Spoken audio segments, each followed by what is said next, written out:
है कि लोहा चिमट प्रीत है, लोहा ले उठाई, ऐसा शब्द कबीर का जो पद में वेद छुड़ाए। तो कबीर का जो शब्द है, कबीर जी का जो नाम है, तो कबीर साहब का जो शब्द है, वो यदि कोई भी जीव उसको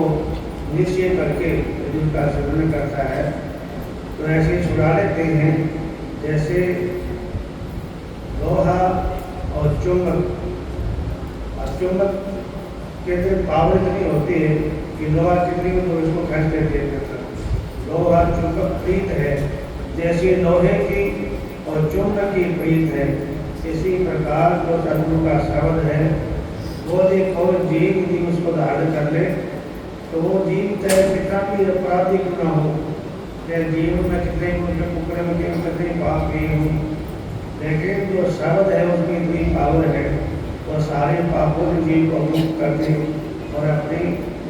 उस सत्योग में धाम में जीव को सदगुरु पहुँचा देते हैं। इसलिए ये सदगुरु का जो शब्द है कि लोहा चुंबक प्रीत है, लोहा ने तो उठाई, ऐसे ही शब्द कबीर का जो पद में छुड़ा है। विश्वास हो जाए, निश्चय हो जाए तो एक पल में जीव को और उद्भुत आपके सदगुरु के साथ ले जाते हैं। जैसे जो मादा पक्षी है वो शून्य मंडल में, यहाँ से मेरे ख्याल पृथ्वी से लाखों किलोमीटर ऊपर होगा शून्य मंडल, और इतनी ऊपर से जो नीचे नदी वो कहने की काव पर जाती है। इसी प्रकार सदगुरु का जो शब्द है उसके बताया जब कोई भाई साहेब नाम करे। एक समय गुरु बंसी बधाई कालन के तीर। अब इसमें सोचेंगे में गुरु ने बंसी क्यों बजाई, ये बंसी तो भगवान कृष्ण बजाते थे। तो गोविंददास जी महाराज जी कहते हैं सतगुरु संत और अवतारा, सतगुरु संत और अवतारा तीनों कला एक ही कला। ये तीनों की एक स्टेट बताइए, सतगुरु की, संत की और अवतार की। तो भगवान कृष्ण जब बंसी बजाते थे तो जितनी भी जीव जंतु और जितने भी जो पशु और यहाँ तक भी है कि देवता लोग भी उस बंसी की आवाज को सुनने के लिए आसमान में जो है उनके विमान पर आ जाते थे और ऊपर से फूल बरसाते थे। कावन जी का मतलब जमुना के पास में, और जो वृक्ष थे वो वृक्ष भी जो है हिलने से शांत हो जाते थे जब वो ध्वनि बंसी की जो आवाज सुनती थी। ऐसे ही जब कोई जिज्ञासुजन उस सतगुरु शब्द का अनुसरण करता है तो अंदर से जो नाद की आवाज़ आती है, शब्द की आवाज़ होती है, जब शब्द जागृत हो जाता है अंदर, और अंदर से जो है उस नाद की आवाज़ आती है, उस आवाज़ को सुनकर के जो है मन इतना मस्त हो जाता है, शांत हो जाता है कि उसकी सारी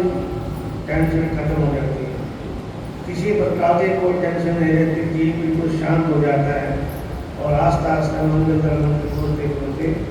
रामानंद का कहे कि विराट मंदिर मंदिर जाता तो मंदिर द्वारा जो है करता करता जो है अपने लक्ष्य को प्राप्त कर लेता है। कि जैसे एक समय को बंसी उठाए कालक जी के तीरे सूर्य मुनिजन सब चक्त भय है, और यमुना का नीर की यमुना भी बहना बंद कर देती है, उसका नीर भी कहते से रुक जाता है। ऐसी सुंदर आवाज़ आती है बंसी की। और आप भी कोई जिज्ञासु अभ्यास करता होगा, कोई नाम चलता होगा तो शायद वैसे कोई सुनता भी होगा, और जो सुनता भी होगा तो उसको विश्वास भी हो जाएगा हमारी बात में सच्ची बात है। तो जिसने जीवन में वो चीज़ देखी हो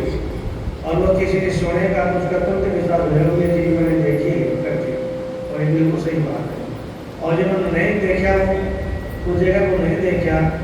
तो उनको जो है मजासा लगता है, तो उनकी बात करती है। काशी तक के बगल में गए लोग, एक पंडित लोग कहते थे जो बगल में मरेगा वो गधा होगा और काशी में मरेगा तो उसकी मौत गति हो जाएगी।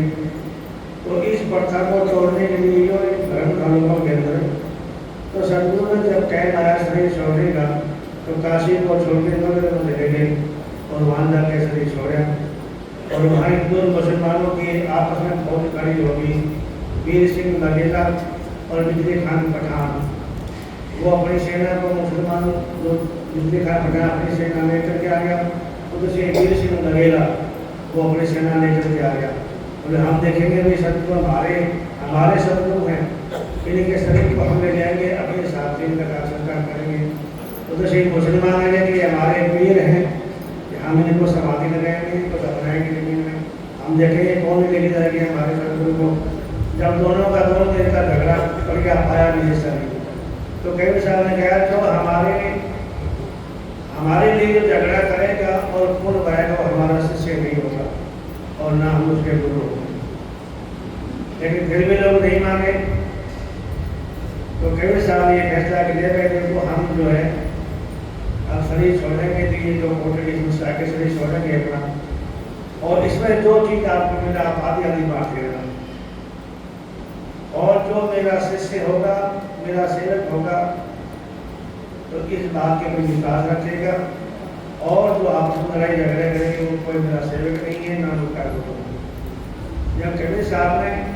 अपना सब शरीर छोड़ा, क्योंकि उसका शरीर था नहीं, वो तो जोर से प्रकट हुए थे, वो जोर के तो वापस आ गए ना, उनका शरीर ना कभी वो रात से पैदा हुए थे और ना उनका कोई शरीर था, पिंड से पैदा रात से पैदा हुए थे कबीर साहब, तो वो ना उनका शरीर था। तो लोगों ने जब जाकर के देखा वो कपड़ा हटाया तो उसके नीचे जो है दो फूल मिले, एक फूल हिंदू लोग ले गए और एक फूल मुसलमान लोग। काशी का जो लग रहा है कौन दिन के पीर, अब कोई राजा को अभी जलावन करना करते हैं, जब दोनों को एक फूल मिलेगा तो अपनी समाधि बना ली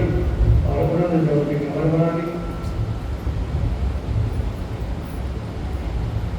आशा वो समुद्र हटाया, आश्रम समुद्र हटाया, ऐसे गुरु गंभीर। जब जगन्नाथ जी का मंदिर बनता था, जब मंदिर थोड़ा बन के तैयार होता था मंदिर, जब समुद्र छाल मार के मंदिर को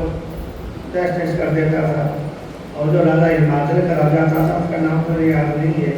फिर वो कबीर साहब के पास में गया, जाके प्रार्थना करी कि महाराज ऐसी ऐसी बात है, बहुत काफ़ी साधु बाबा बना ली उन्होंने, लेकिन आखिर मेरा मंदिर बन गया, मैंने बहुत प्रयास किया, बहुत उसके ऊपर मैंने रकम लगा दी, मेरे खजाने खाली हो गए, लेकिन मंदिर बनने में नहीं आ रहा है। जब ये मंदिर क्या होता है तो समुद्र छाल मार करके और उस मंदिर को टेस्ट कर देता है। तो कबीर साहब भाई वहाँ पर, और कबीर साहब ने जहाँ मंदिर बनता था समुद्र की तरफ जाके अपना आसन लगा के बैठ गए, और उन्होंने कहा भाई आप मंदिर क्या बना के शुरू कर दे, तब देखना कैसे आपका मंदिर टेस्ट कैसे होता है। तो जब महाराज कबीर साहब ने महासन लगा के बैठ गए तो समुद्र की इतनी हिम्मत नहीं पड़ी कि वो उसी आगे जाके मंदिर के बैठे कर दिए, और जगन्नाथ का मंदिर बनने के तैयार हो गया। तो कबीर साहब की मेहरबानी से, उनकी करामात से मंदिर उनका तैयार हुआ। और ये भी होता है कि पिछला जन्म का कोई और करार किया हुआ था, मेरे को पूरी पता याद नहीं है, एक पिछले जन्म में कबीर साहब ने जो है भगवान से कॉल किया था कि आपका मंदिर जब बनेगा तो मैं आपका मंदिर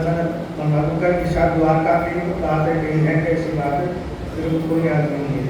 लेकिन कबीर साहब ने उस मंदिर को तैयार किया। और 4 दाग से सदगुरु में आ गए, आज वो नंबर से 4 दाग कौन से हैं, जैसे हम हिंदू लोग कोई मुर्दा जब मर जाता है तो उसको दफना देते हैं, अग्नि में जला देते हैं, या मिट्टी में दफना देते हैं, या जल में प्रवाह कर देते हैं, या फिर जो बड़े बड़े संत महात्मा जो बड़े ज्ञानी हैं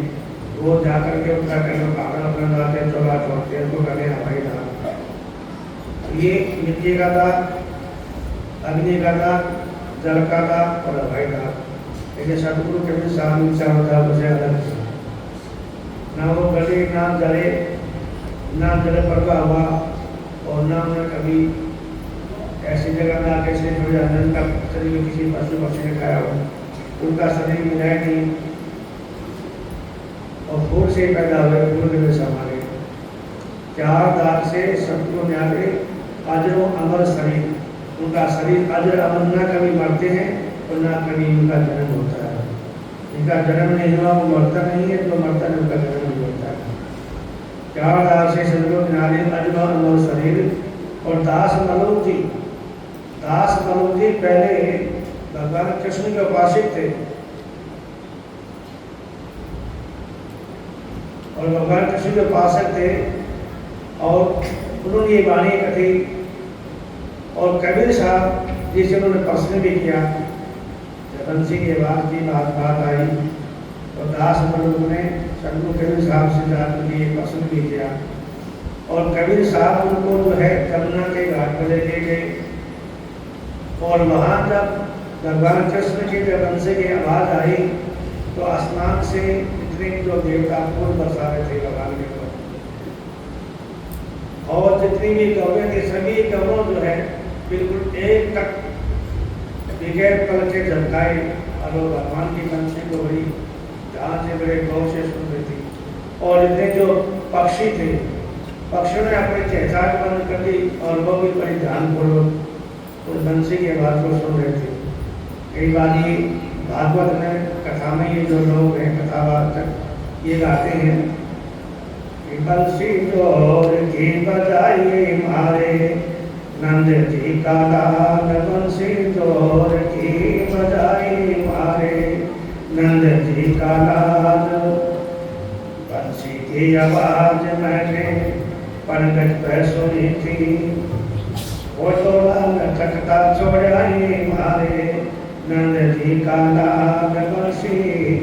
जोर की बजाए मारे नंद जी का लाल। गोपी के बारे में बताने, गोपी के अड्डे में पानी भरने गए थे कुएं के ऊपर और जब मैंने बंसी की आवाज़ सुनी तो रस्सी बांधी कितनी छोड़कर गया गई। ऐसी बंसी की आवाज़ बड़ी सुंदर आवाज़ थी। तो दास मलुक जी को कबीर साहब जमुना पर जाके उनके जो भ्रांति थी ये भ्रांति उनकी बिल्कुल खत्म करते और उसके बाद उन्होंने जो पूरा रूप से कबीर साहब को गुरु माना। पहले भगवान कृष्ण के उपासक थे वो, आज उन्होंने इस तरह से उनको देखा कि भगवान तो है नहीं मौजूद, लेकिन उसके बावजूद भी कबीर साहब ने वो तरह से सारा दिखाया कैसे भगवान बंसी बजाते थे और गर्मी होती थी, गर्मी उनकी आवाज़ को सुनती थी,